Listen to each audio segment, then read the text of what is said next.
Hey, welcome in. This is Will U. Ryan, the fantasy philosopher, here with my main man, Tim. Um, Actually, looks like we got the wrong background going. Let's get that fixed.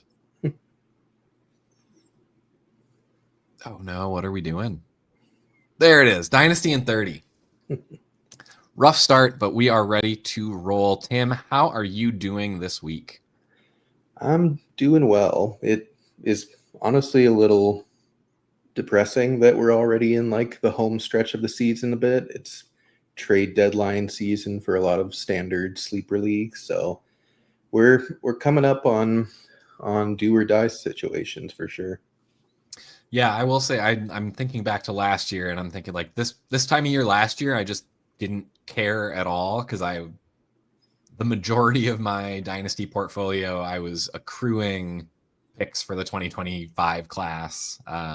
Targeting Genty, liked a fair bunch of the players who were going in the first round. So I was happy to kind of collect those picks. And there were not many leagues where I was actively looking to add pieces and compete. This year, I think I've got a good 5 or 6 leagues that I'm legitimately taking my shot at trying to win. Which, I feel like I only have to win what is it, once every 7 or 8 years in each league to have a break even. So I'm pretty happy with that percentage right here. I will say I'm a little bit disappointed. It feels like we have hit the point in the season where everybody's hurt. Yeah. We just got the news. J.K. Dobbins out for the year, it looks like. He was having kind of a resurgent season over in Denver, although it does clear the way for RJ Harvey. So, we've got all these storylines that I think will be interesting to see how they play out. So I guess while it can be sad at times, there's always a silver lining and always things to look forward to. But before we really dive in, because today we do have kind of a big show about how things are changing in Dynasty. So Tim and I are going to go over kind of our overviews of where we see the Dynasty landscape. I think there will be some interesting discussion points that come out of this. So, but before that, please make sure, if you have not already, like and subscribe. Dynasty in 30 is a Fantasy Now Plus show. It's brought to us courtesy of Finns Talk Sports Network. So big props to those guys. You can always catch us every Saturday on YouTube and Twitch at the Fantasy Now Plus YouTube and Twitch, or on FTSN Extra. So definitely, whatever your preference is there, feel free to tune in. We've got a whole bunch of other content coming your way from the website, though. We have nearly daily shows at this point. We have articles for Underdog. We have articles for DraftKings, just general Dynasty and redraft articles. So sleepers, waiver wire, all that kind of stuff. Check it out on the website, fantasynowplus.com. And for now, it's Dynasty in 30, guys.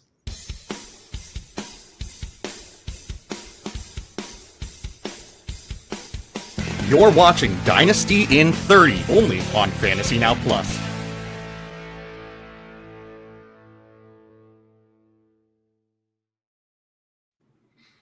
So because we have so much to kind of talk through today, Tim, I think probably best to just jump in. I'm going to let you lead it off in terms of, so we've got our topic, shifting sands of Dynasty and positional changes, how they're impacting your strategy.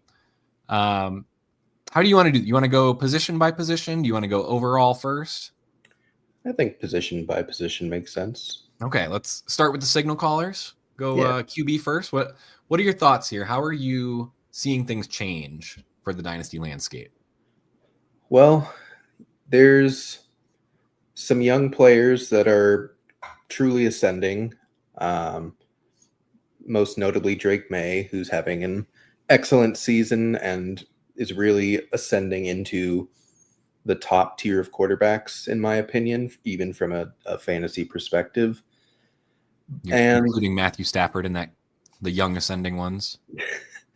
I mean, if he was actually cloned, like the joke goes, he might have another 10 to 15 years on him. So Yeah, man. we'll see. But, even Caleb has really kind of started to come around under Ben Johnson. He's probably not like the generational prospect, generational quarterback that everyone was thinking coming in, but he certainly still has the ability and potential to be a top 12 to 15 dynasty quarterback for the next 5 to 10 years. And Bo Nix is kind of up and down, but he again is showing signs. He's showing the rushing ability. If he can put it all together, he'll be around there as well. And for me, it's kind of bleak after the top tiers of quarterbacks. Like, you get to quarterback 15, 16-ish and after, and it's just everyone's kind of gross. They're either not performing so far into younger careers, with like a Bryce Young, Michael Penix. It's early to say on JJ McCarthy, but returns are not great up to this point. And then, you have players like Kyler Murray, who is no longer a starter this year and is probably going to be on a new team next year. You have, really older players like a Matthew Stafford, like an Aaron Rodgers, where like they will help you, but they're not going to win you anything and they're never going to gain value. So from what I'm seeing of quarterback, it kind of feels like the time to try and go get, in a one quarterback league, just one elite top 12 option in Superflex, as many of them as you can. Because we talked through the 2026 class a few episodes ago. I don't think reinforcements are coming. If they do, it'll be a shock. It'll be kind of out of nowhere. You can't really predict that when you're making a larger assessment of the position as a whole, but no one's standing out. No one's really going to emerge as like the guy. A lot of this class isn't even as good as Cam Ward last year, and Cam Ward has been abysmal so far. So it feels like if you don't have a top option, you can't draft your way into one unless you just get ridiculously lucky at this point, at least for the next 18 to 24 months. Yeah, kind of interesting to hear you go that direction on it. I know as we were kind of talking before the show about kind of the prep that we were doing for this episode. So I actually I went through more of kind of looking at the top 36. So I went overall top 36, and then I went for QBs. I just kind of assumed Superflex since that's become so popular. Yeah. So I went through and looked at the top 24 QBs by ADP at the beginning of the year, the top 24 QBs in terms of current value from Keep Trade Cut, and then the top 24 QBs based on WAR, so the wins above replacement, who's like actually been helping you win. And I wanted to take a look at the differences between the way that we drafted heading into the year versus what are we thinking, what do we seem to be thinking now as a dynasty community in terms of that's kind of the top 24 value piece. But at the same time, like the whole goal of fantasy football is to win championships. So I also wanted to look at, how did we draft compared to who's actually winning us games and setting us up to win the league. Yep. So first off, I will say for quarterbacks, the quarterbacks themselves actually seem very, very steady. So of the top 24, the vast majority are still in the top 24 for value. I think the only ones that really jumped in from outside of the top 24 ADP, you've got Sam Darnold, who has jumped up to QB 14, Daniel Jones up to QB 18, and we didn't even realize he was necessarily going to be starting. And Stafford has inched his way up to QB 24. So outside of that, like we already knew who the top options were. So even if they're not necessarily giving us the seasons we want, their values are very, very insulated. Quarterbacks don't just immediately lose value as long as they're already in that kind of tier of okay starter. Yeah. So kind of like what you said, actually, I kind of like the idea of trying to go out and get kind of a top end guy. If you look at the top drafted QBs heading into this year versus the current top values, like it's very, very similar. Josh Allen's still one was one. Jaden Daniels has dropped a few spots, but he's been injured. So I'm not going from AP QB2 to value QB4. That's not a huge change for me. Lamar Jackson's 3-3 still. Like the big change is really like Drake May has been ascending. He's jumped up from, he was drafted as QB10. He's now up to value-wise QB2. So people are, I think that's a little bit of an overreaction based on what we're seeing and age. But I think he definitely now belongs in that conversation with that elite tier. And then the other big one that's jumped is Jackson Dart, who started actually drafted as QB24, is up at QB9, so into the top 10. Other than that, like it's really steady. Kind of the back end, the QB2 situations, like that has more fluidity, but it's not huge swings here and there. It's like, okay, this guy is a few spots up, knocking a couple people down a spot or two. So really, in my mind, it looks like you said, you want to get a top option if you can. Obviously, that's going to be it. They're going to maintain their value. Like we're seeing that even with Joe Burrow getting hurt, like he's still QB8 in terms of value, and he's about to come back. So we know his value is going to spike again. You really just don't see top end QBs drop in value until they have to either get hurt with kind of the question mark of will they be able to return from it, or they just start to get old and then I think they slowly lose their value. It's not so much, I think they fall out of the top 12 first, but they stay in that top 24 and they still maintain that value. So it's really interesting for me to look at in terms of QB wins above replacement for the year. What I find really interesting, so I'm looking at the top 12 and like you're not necessarily getting top 12 people being the top 12 in wins above replacement. And I think that makes sense because obviously you're going to get some of these older guys coming in that people aren't drafting as top 12 QBs. But we do have Matthew Stafford's like 5th in wins above replacement for QBs this year. Let me look down the list. So like Aaron Rodgers is a QB2 in wins above replacement. Joe Flacco is 22nd. Like Mac Jones is 19th.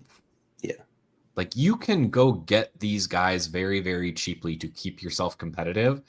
And if you have a Josh Allen or, even if you've got a Jaden Daniels or a Lamar Jackson who got hurt and you needed fill-ins, like you have options to go get there.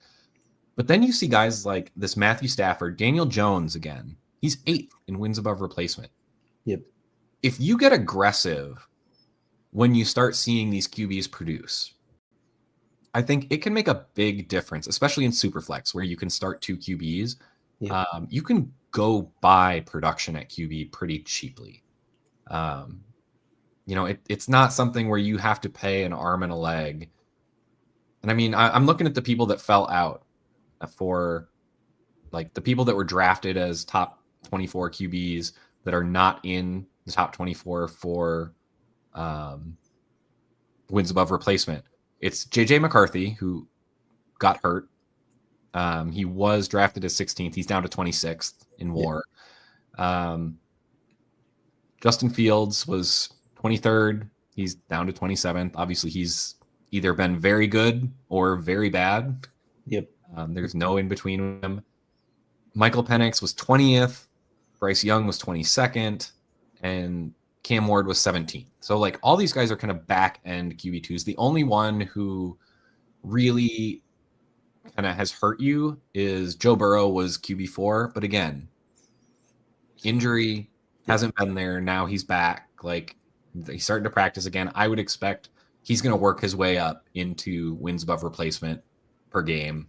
So I would expect to see him in there. I think it's all going to be back end QB2s that let you down from a current production standpoint.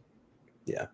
And I think the takeaway there is to be active on the fringes of the position. Yes.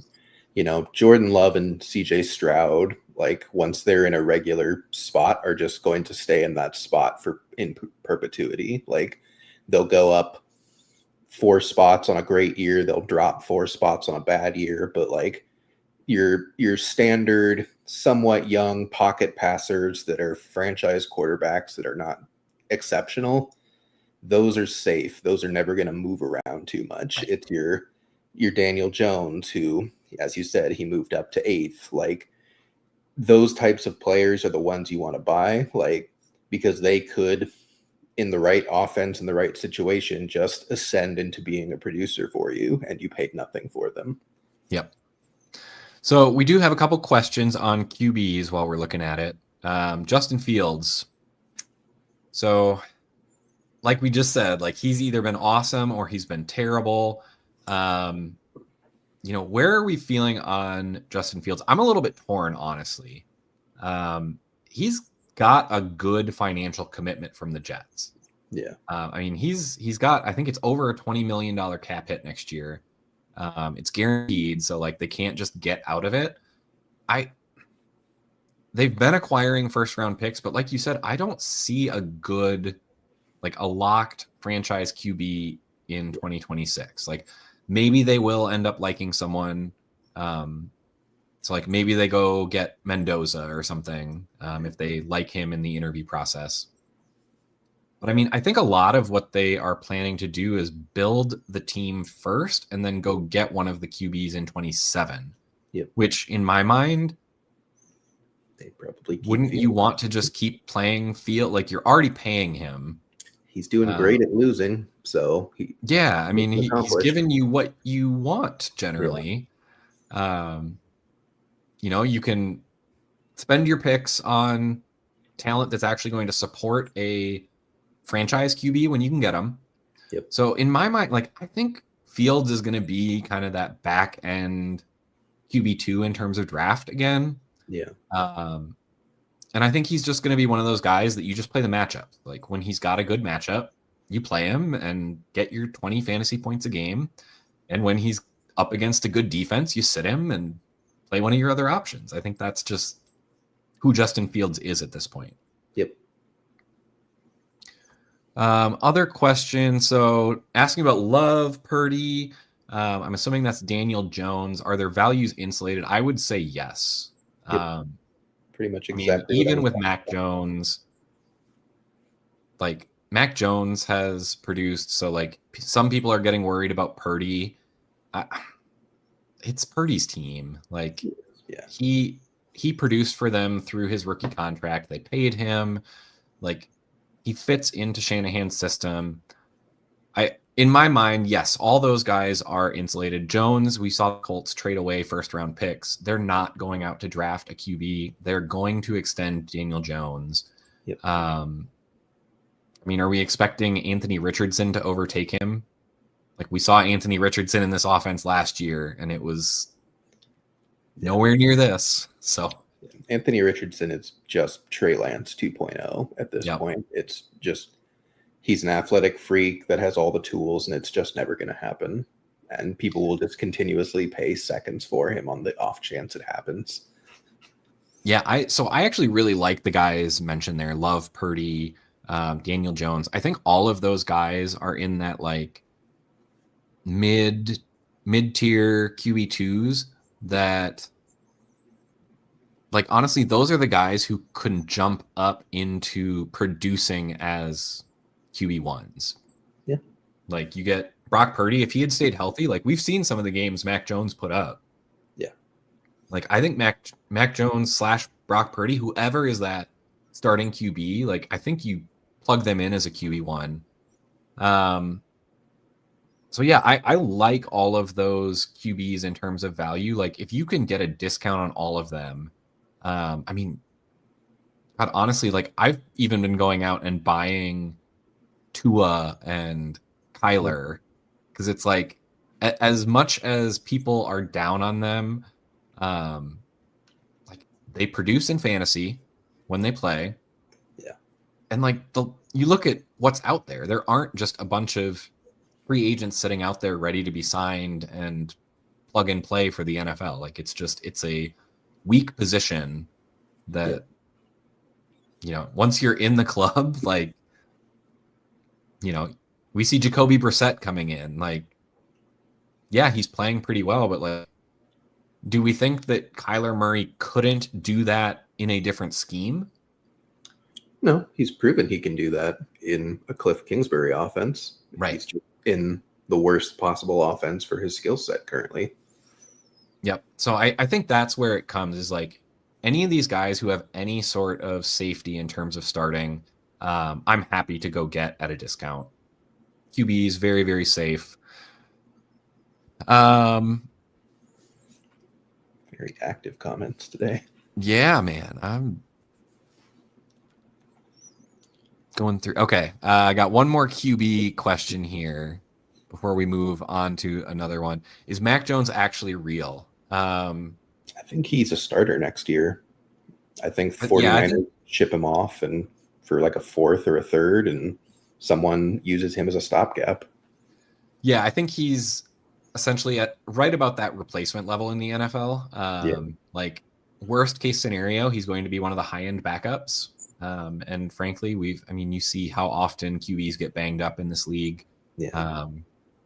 Teams know how important the QB position is, so they pay a bunch of guys to go chase him down and knock him down. And when that happens, people get hurt. So, Mac Jones I would wait until he's not playing anymore. So like when Brock Purdy comes back, if Brock Purdy makes it out of this game healthy or healthy-ish, I would go ahead and send an offer for Mac Jones, just kind of like lowballing, fourth, couple fifths, see if the person who has them wants to keep them. But if it's a rebuilder, like there's no real point in keeping Mac Jones. Where to next, Tim? I feel like we covered quarterbacks pretty well. What are you thinking? Let's shake things up and go tight end next. Tight end, okay. I feel like they always get the short end of the stick in our shows because we always do them last. Well, there's only one we need to talk about with Harold Fannin. True, the tight end one.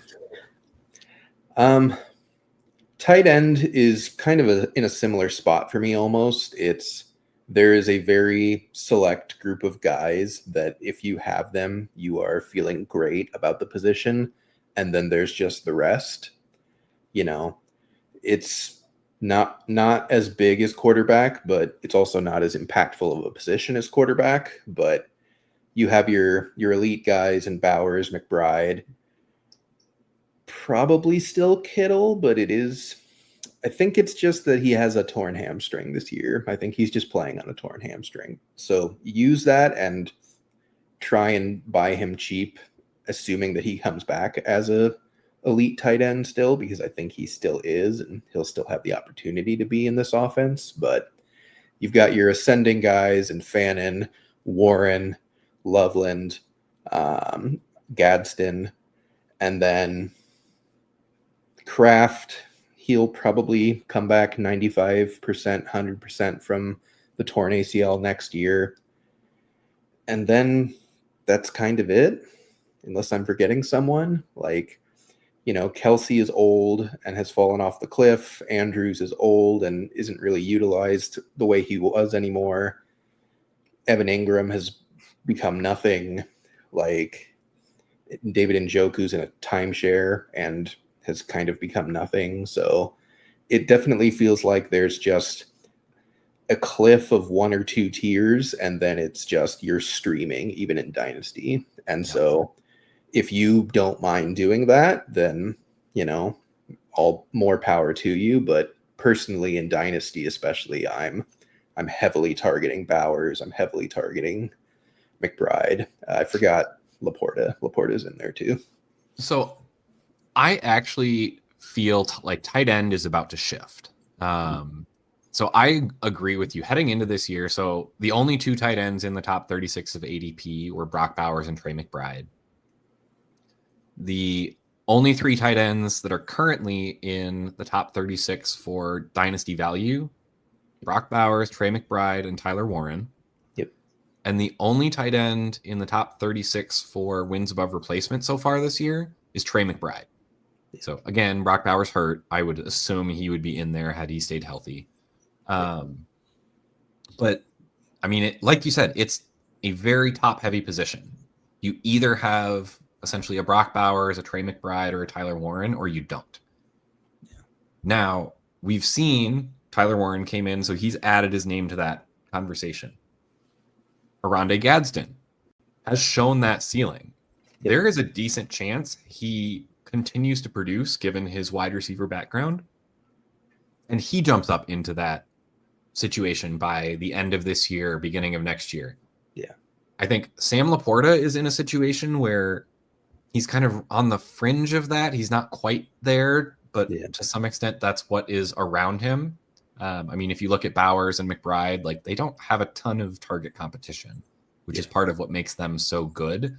Laporta does have target competition. So I think that drops him a little bit.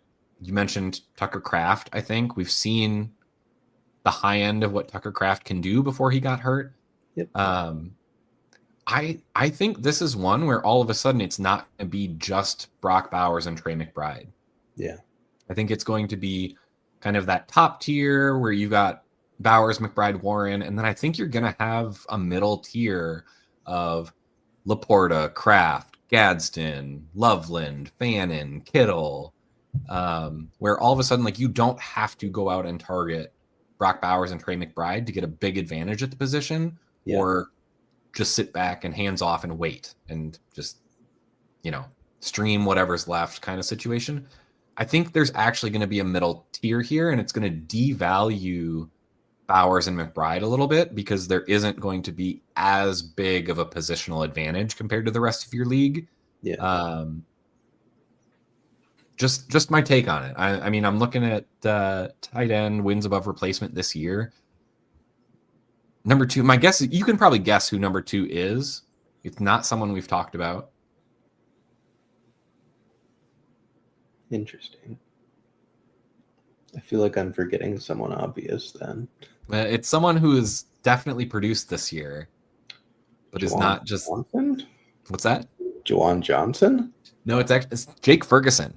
Oh, I forgot. He was putting up that stellar run. So it's like, even with all of the production, like he's only at value of tight end 9. Yeah. So, I mean, and like way outside the top 36, like super attainable. These guys are very, very liquid if you want to flip who you are using at tight end, which again, that's why I don't think there's going to be as big of an advantage at the top of tight end. I think you can just pay, the nominal fee to get the upgrade you need in a year that you're competing. And you don't have to worry about going for the top tight ends. So, yeah, I will say though that if McBride keeps catching touchdowns, he could just separate in the second half of this year. Like with Brissett, he's basically been like a top 6 wide receiver from a fantasy perspective every week. And, Brock Bowers had the biggest game of the year the one time they decided he's actually worth throwing the ball to more than 3 times. So they have the potential to still just absolutely steamroll you. It's just any given year, it's a question of whether it will happen or not. Right. So, okay, tight end. So we've hit QB, we've hit tight end. You want to go into the backfield with running back or out wide to receivers? Well, probably running back after we take our break. Yep, that sounds good. All right, so guys, we're going to be right back. We got a quick message from Underdog here, and then we will be right back.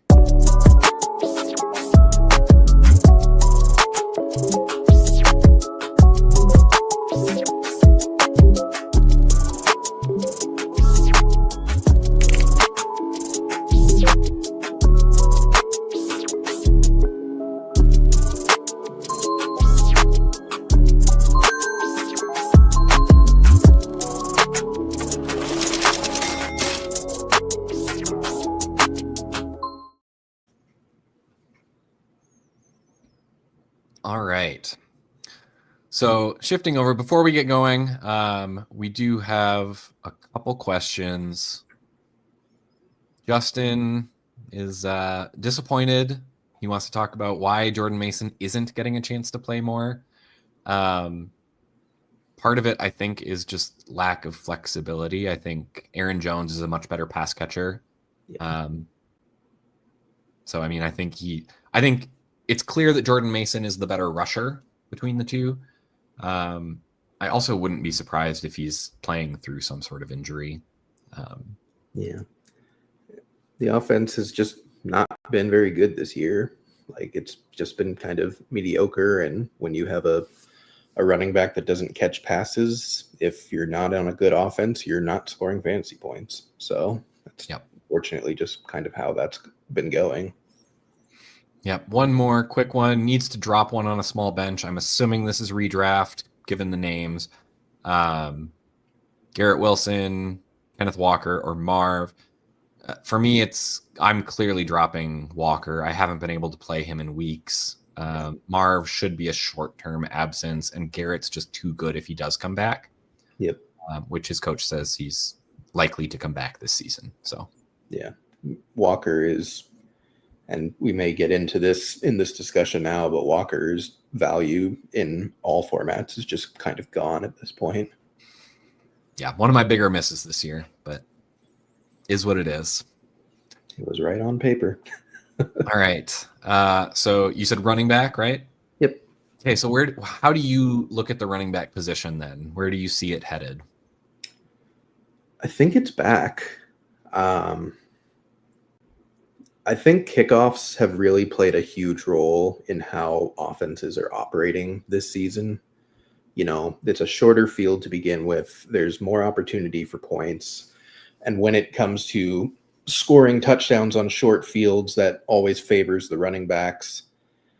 I think, I don't think we're ever going to go back to the days of guys who are just utter workhorses all the time, of the LaDainian Tomlinsons and the Edgerrin James and Marshall Faulks and people like that. But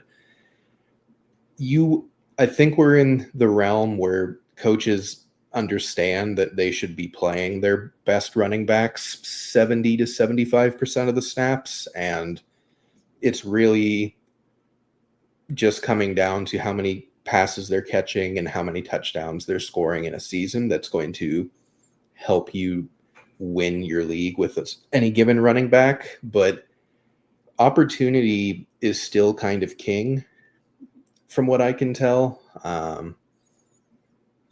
If you're in a situation where you don't have great competition, you're just going to get fed the ball.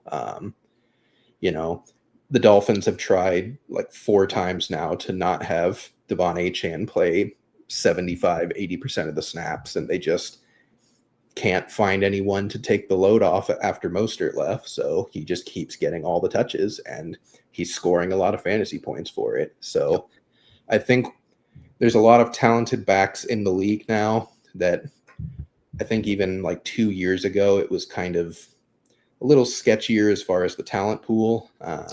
2026 has a couple more good ones and I'm sure some late round gems that will appear at some point coming in to even bolster this further. We don't really have a ton of like aging out running backs at this point. We have guys that are like 2 or 3 years away from aging out, but they're not quite at that point yet. So I think, there's going to be 40 to 50 viable running back holds next season of like, these guys are probably going to get some type of meaningful playing time at some point that season. So I think it's the strongest the position has been maybe since the 2017 draft class came in. Like it's been a long time since it's felt this good to have running backs even in the 40s and 50s. So I'm looking at it. I disagree a little bit that it's back. I think the point you made that I'm going to emphasize is I don't think we're going to go to having a lot of workhorse running backs anymore, which in my mind really kind of elevate those top echelon players, the Bijan, Jahmyr Gibbs. I mean, Ashton Genty is going to fall into that category. He's got a bit of a slow start here, but I mean, we're seeing they're okay feeding him and just giving him all the touches. Yeah.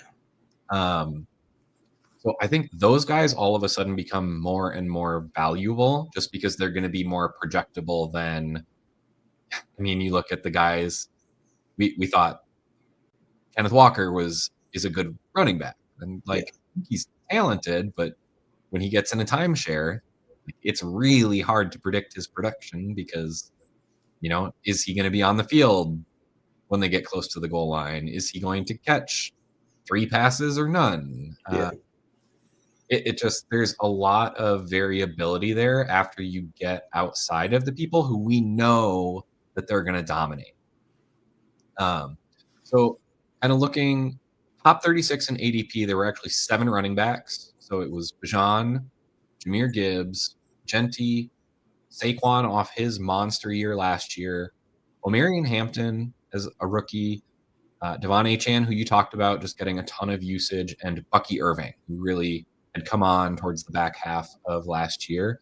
That's really it for who's in the top 36 of Dynasty startups. Notice who it's missing. What's that? Notice who it's missing. Who is that? The top 2 running backs on the season. Yeah, yep. The age cliff will do that. People. Jonathan Taylor's not old. People get scared, man. Yeah. But then we turn in guys that were not in the top 24 running backs who are now valued as top 24 running backs. The highest one we've got is Cam Scadaboo. Mm-hmm. Jumped from, I think he was actually pretty close outside of the top 24. He's up to 16th. Yeah. So that probably would have been even higher had it not been for the season-ending injury. Yeah. But we're not looking at guys that jump in from out of nowhere to valued at the top. Like, people know who these running backs are. They know what their baseline values are. So really, when you're putting lower tier guys on your team, understand what you're doing. You're looking for spot starts. You're not looking for big value spikes. Running backs, you have to pay for in the rookie draft or very early in their career before we know who they are, if they were not a known quantity prospect. Otherwise, what you get stuck doing is you have to pay for current value production. Yeah. So like, even like Javonte Williams is not old. He's absolutely producing. Where do you think he's valued at in terms of like dynasty value? Running back 20, maybe 18. Yeah. Rico Dowdle, again, dominant stretch there. Yeah. Running back 20. Like Jalen Warren, running back 23. Like, even these guys who are asserting themselves in their backfields, and like, I don't know what's really going to slow them down. Yeah. But they don't gain value because you've got all of the name brand ahead of them. Like Christian McCaffrey and Saquon Barkley are still up ahead of them. Breece Hall, Josh Jacobs, Kyron Williams. And like, you know, you could argue some of those that the newcomers should be moving up ahead of them. But at the same time, like, I think we know who those guys are too. They're all talented. Yeah. So running backs is one of those that I feel like it's okay to, you take your shots in the rookie draft. You can take some later round flyers in the rookie draft trying to hit gold, because at the same time, these Javonte Williams, the Rico Dowdles, the Jalen Warrens, in startups, they are affordable. They can hit. And frankly, like, you don't even have to pay that much for current production. No. Like, Javonte Williams is running back 9 in wins above replacement per game this year. Yeah. DeAndre Swift, who absent from the other 2 categories, the top 24 ADP, top 24 value, he's 12th. Yep. Like, that's top RB1 production. Yep. And like, you're not even paying for an RB2. So this is one of those situations. The guys who fell out from top 24 ADP and just aren't producing this year was kind of interesting to me. Because I think it's like a dichotomy. It seems to be young guys who we were really projecting and we were just wrong on. So RJ Harvey was 18th. That's the highest that fell out, actually, was 18th. So all of the top 16 are in the top 24 of production this year in terms of like per game wins above replacement. Caleb Johnson was 20th. Obviously, we missed on that evaluation. Yeah. And then it's like Chuba Hubbard and Isaiah Pacheco, who like we thought had some potential, but we were unsure about their workload. Kenneth Walker also in there. Alvin Kamara, I think, is kind of the outlier to this group because I think we know he's good, or at least had been good, but his environment is just awful. So, would you buy RJ Harvey right now? Yeah, I think if we look at the end of the year, RJ Harvey's going to be on the list for sure. Now that we know that Dobbins is out, Dobbins is actually 23rd in wins above replacement so far this year. So I would expect Harvey to make it at least there, if not higher. But yeah, it's one of those where I think the adage has always been you can buy production in Dynasty at running back. And I think that's very, very true. Yep. You need to use your draft picks to buy the pedigree. And after that, when you're ready to compete, just go buy the older players who are producing. Go get, like, I know we said Javonte Williams isn't old necessarily, but, he's affordable. He's producing. DeAndre Swift, affordable, producing. Rico Dowdle, affordable, producing. Yeah. Travis Etienne, again, not necessarily old, but you aren't having to pay all that much to go get these guys. And I mean, if you just went and bought those 4 players, like that's a solid running back core if you have invested in other positions. Yep. So, yeah, I'm absolutely targeting the top end at running back, and after that, like I'm not going to really reach after that. Like I don't need, if I'm not getting a top 8, 9, 10 running back in Dynasty, I'll see what's there, and when the rest of my team is ready, I'll go buy the running back production that I need. Okay. Last one. Let's switch over to wide receiver, see if we can knock through this one quick. What are your thoughts on the receiver landscape? I feel like the top hasn't really changed at all.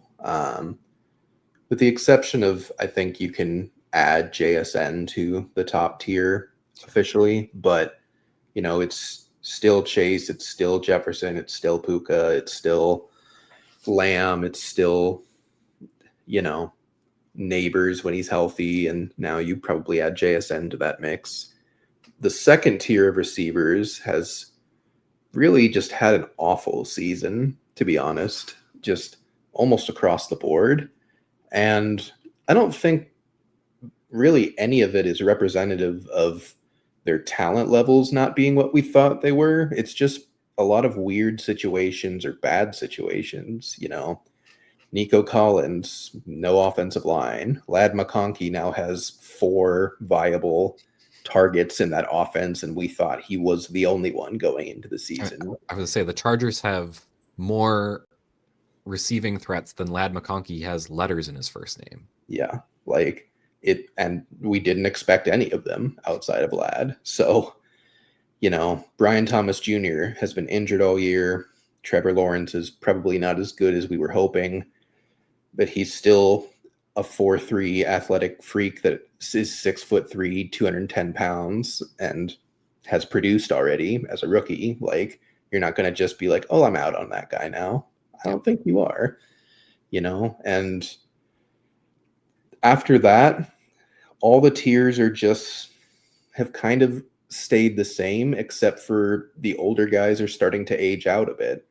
Tyreek Hill is probably officially gone from being fantasy valuable. AJ Brown is very quickly like dropping out of being fantasy viable as long as he's an Eagle. Devontae Adams is clinging on for dear life with these touchdowns from Matthew Stafford, and he might be the one exception in the age range, but Mike Evans is out for the year. He's going to be in the wrong side of 30 moving forward. Like Chris Godwin has basically just had a wasted season coming back from this injury. He's not doing anything. Like all of these older receivers are going to start becoming very cheap to acquire. And I think you probably should acquire some of them just speculatively, especially when you can get, especially like Tyreek Hill right now, a second, maybe even cheaper than that could probably get him, especially if the manager's annoyed at still having Tyreek Hill on their roster. Like there's a lot of valuable over the hill or reaching the apex of the hill type of players that I definitely think are worth investing in, especially if you're in a championship run. See what you can get out of them, because a lot of these guys are going to be very cheap to acquire, and some of them may just lose value entirely, but I don't think they will for the most part. I think they're still going to be somewhere in the wide receiver 24 to 36 range as far as like a per game basis of what they're giving you for fantasy points, and that's valuable. Yeah. Before I get going into my little diatribe, let's hit a couple of the wide receiver questions out here. So rest of season, Tet or Flowers? I think Flowers. Pretty clearly Flowers for me as well. Looks like we've got a start sit here. Wide receiver 1, 2, 3, and flex. So Devontae Adams, Debo, Quentin Johnston. So lots of options. Adams for sure. Yeah, I mean, I think I'm going to go Adams, Samuel, Johnston, and Addison for my starts. Not necessarily in that order, but my 1, 2, 3, and flex. I think I'm playing all of them, and I am not playing Charbonnet. No. I would maybe consider, depending on how much PPR is in the league, I would consider Parker Washington over Debo, but otherwise I would agree with all four. And then quick trade question. Trade Charbonnet and Addison for Sutton.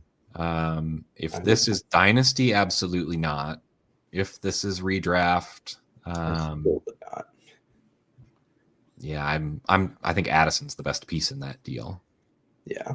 I talked about it with Brian on Thursday in DFS, but Troy Franklin's just their wide receiver 1 now. He has like 38 targets in their last 4 games. I still stand by my comment on the Start Sit show earlier this week. Troy Franklin, in my mind, is just the AFC Dontavian Wicks. Dude gets open, earns targets, and catches about half of them. So. I mean, he's at least catching more than Wicks ever did, and is actually producing for fantasy. I'm going to check you on that later. I think Wicks actually has a better catch percentage than Troy Franklin. Perhaps, but he certainly doesn't have enough fantasy points for me to care about that. Okay, and then QB1, McCarthy, Brissett, Winston, Tua, Geno, or Mills. I would go. I would actually go either McCarthy or Tua on this one. Yeah, they have a good matchup. I saw a note. I think it was Warren Sharp that put this out there. Tua, I believe, has the second fastest time to throw this year in the NFL. And Washington has been terrible against quick throws. That matchup just looks like a match made in heaven. So I could see Tua ending up having a big game. He's played pretty well the last few weeks. The Dolphins have been rallying around McDaniels, it seems. Yeah. And then McCarthy, I think I think people are still remembering the first 3 quarters of the season when he was just absolutely struggling against the Bears before he turned it on in the fourth quarter. Ended up like he scores fantasy points, and he's got a Bears team who still not healthy in the secondary. The offense has been getting going for the Bears, so I think that one has some shootout potential. Like I don't know, with Marvin Harrison Jr. out, like it makes me wonder if San Francisco can just throw everything they've got on Trey McBride, and in that instance, can they slow him down? I don't think they have anything left to throw at him. They're on like third string corners, second string safeties, third string linebackers. Like their entire defense is just gone at this point. Hey, Purcell's back. Put him on him. Good luck. Hey, maybe Purcell will catch it. Who knows? Maybe. I mean, I think like Brissett is risky, but he also he had by all means a terrible game last week, and he still scored over 20 fantasy points. Yep. Like he's never dropped below 20 fantasy points. I would say seems like a few good options there. So the only thing on Tua is it's an overseas game, and those always scare me because it doesn't really matter what the matchup says. They just play terribly most of the time, but it might still work. I mean, Matthew Stafford. That's true. And no, I am not comparing Tua and Matthew Stafford. Okay. I'm going to see if I can get through this quickly and get folks out of here. Wide receiver landscape. Tim, you mentioned you think the top has kind of stayed the same. I'm with you. I think for me, the wide receiver landscape is really the top and then the rest. Yeah. So, I mean, you've got the Jamar Chase, Justin Jefferson, Malik Neighbors, CeeDee Lamb, Amon-Ra St. Brown, Puka Nacua. Like all those guys were all drafted in the top 7 with Brian Thomas, who obviously has struggled. And then the only person who's really jumped up is Jackson Smith and Jigba.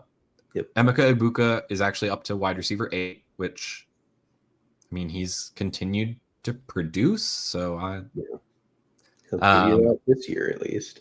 Yeah, Rashee Rice up to wide receiver 10. Yeah. But again, that was a weird ADP situation with knowing he was suspended the first 6 games. So I'm kind of throwing out the ADP there. I think he was ADP wide receiver 18. I think he would have been up much closer to 10 if we knew he was playing the whole year. Yep. So in my mind, it's once you get past that, though, I think the problem that we have with the wide receiver position is we get stuck in these terms of wide receiver 2, wide receiver 3, flex play. The problem is there's only 12 spots for wide receiver 2s. There's only 12 spots for wide receiver 3s.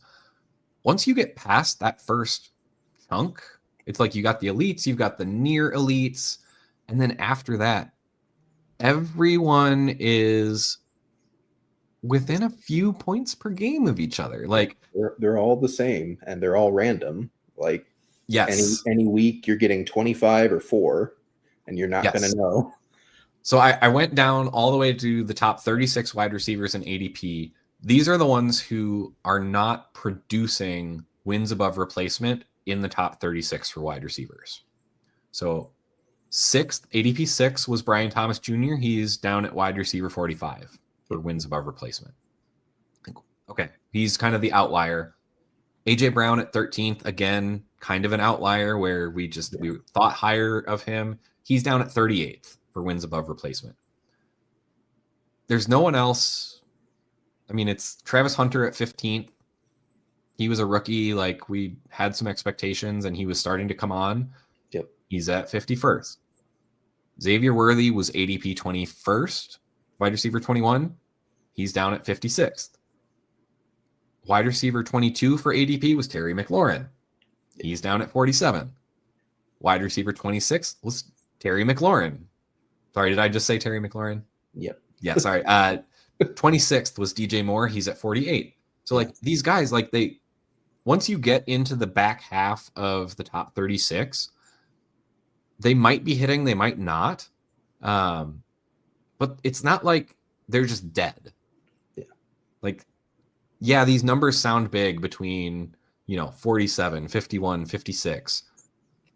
But if you look at points per game, it's only like 2.5 points a game. Like, there's just this giant tier of wide receivers that on average are producing right in there. And so it's all about playing the right matchups in a given week. Yep. And it's like you could have really average overall wide receivers and be putting up great wide receiver production in your league. Yeah. So again, kind of like with running back, I am absolutely paying up and paying a premium to go get the top wide receivers who are being drafted highly, are maintaining their value, and for the most part producing. But then you've got guys who are coming from the middle tiers and producing. So like you've got Rashee Rice. Like we said, we knew he was going to be good when he played. Yeah. But you were getting a huge discount on him during draft season. Yep. Jackson Smith-Njigba has ascended. The other guys like George Pickens. I mean, he was drafted as wide receiver 30. He's valued at wide receiver 17. His wins above replacement, he's wide receiver 7 this year. Yep. Devontae Adams is wide receiver 8 in wins above replacement. Michael Pittman's wide receiver 11. Yeah. Like you can go get these guys. It's not going to break the bank. So if you can't get any of the elites, just go buy what you need again to compete this year. Yeah. Like that's all it takes. You don't have to, I would not be trying to speculate in the middle of the pack. Like it's fine. Like if you like the player, fine, go get him. Like especially the younger guys. Yeah. We saw Rome Odunze has kind of ascended a little bit. But like, I'm trying to think, like any of the guys who have been around in the league for years, if they're outside of the top 15 or so wide receivers, I'm not going to pay a premium for them. They might hit in a year circumstances, but we've seen how little control wide receivers necessarily have on their production compared to other positions. It's so much more reliant on QB play, offensive line play, just random variants of, when does a defensive back fall down and you get a broken coverage? Like all of a sudden there's an extra 20 points just from one play. Yeah. Yeah. So that's really where I'm at with the wide receivers. Like I'm happy to go.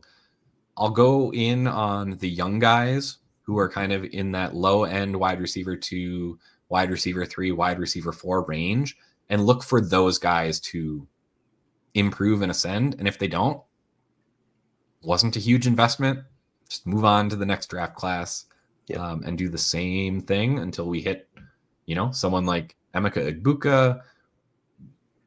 Odunze was kind of drafted pretty highly. So he's not necessarily in that, but I mean, if you took Neighbors last year, you feel great. Like obviously the ACL sucks, but you didn't pay the 101 for him. Yeah, you didn't pay the 101 for him because everyone paid for Marv at the 101 or Caleb in Superflex. And you in Superflex, you might have gotten him at like 105, 106, and he's now a top 8 wide receiver for the next 10 years, especially with Jackson Dart in town now. So I think kind of to wrap this all up in a bow, like the overarching theme, and I think this kind of gets ignored too much in Dynasty, is depth does matter, but not for winning. It only matters for keeping value on your roster, for making moves and acquiring value. Ammunition to buy production. Yep. Yeah.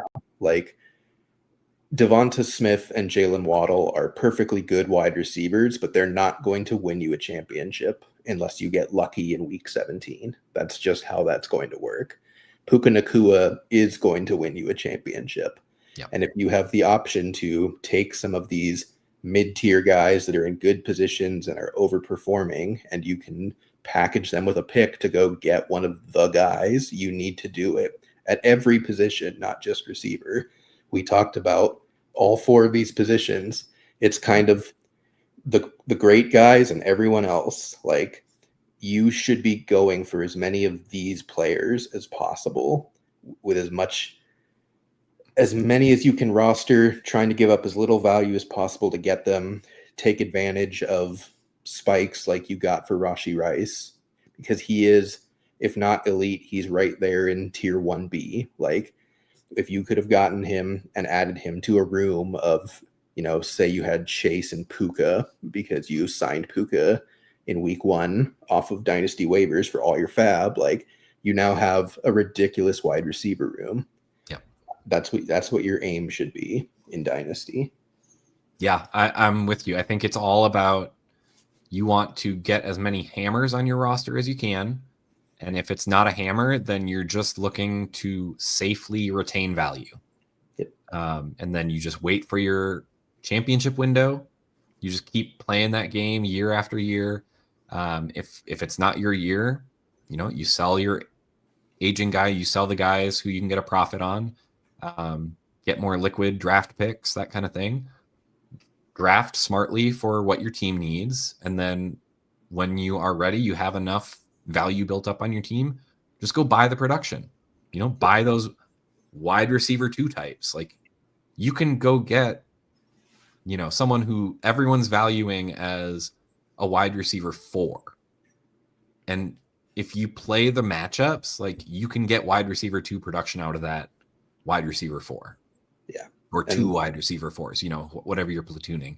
Yeah. And one more quick thing is, if you're in a rebuild and you have a ton of picks and you take a ton of players, you are able to tell 99% of the time if someone is one of the guys immediately. We have very few people nowadays who just become the guy in year 3. Like, JSN is starting to become more of an exception to the rule. So if you don't have any of the guys, you need to flip them immediately for more picks in the future, because your aim as a rebuilder is to get the guys, because that's the only way to win. We just told you, you can't win with a team of wide receiver 2 through 4s.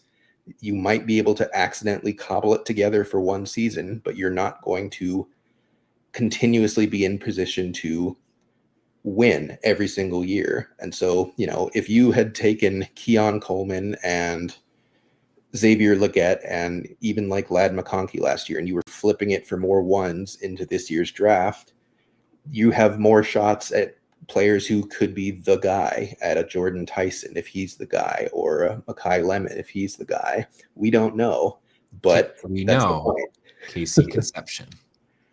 He might be. That's the point. We don't know. We know that all of these guys that we spent capital on are not the guys. And if they become the guys, you can go buy them later because you still have a ton of picks. I say we saw it this year. Emeka starts scoring right away.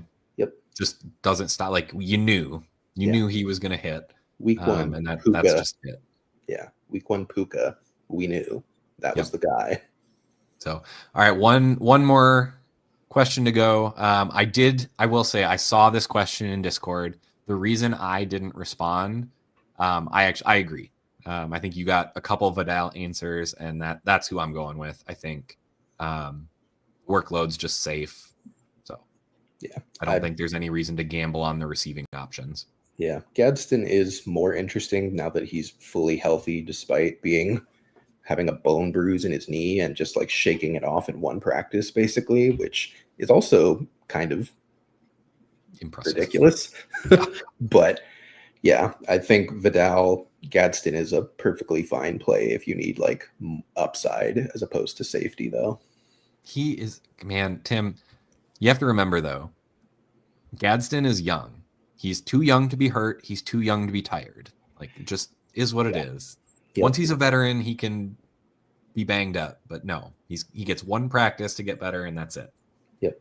All right, guys. I hope this was entertaining. I hope it was helpful. If you do have any follow-up questions, you can always hit us up on the Discord. There is a link in the description. So feel free, hop in, ask us questions. We are always happy to engage. But until next week, this has been Dynasty in 30. Thanks for listening. Be sure to like and subscribe wherever you watch or listen to podcasts. We'll be back next week for more ways to win your league.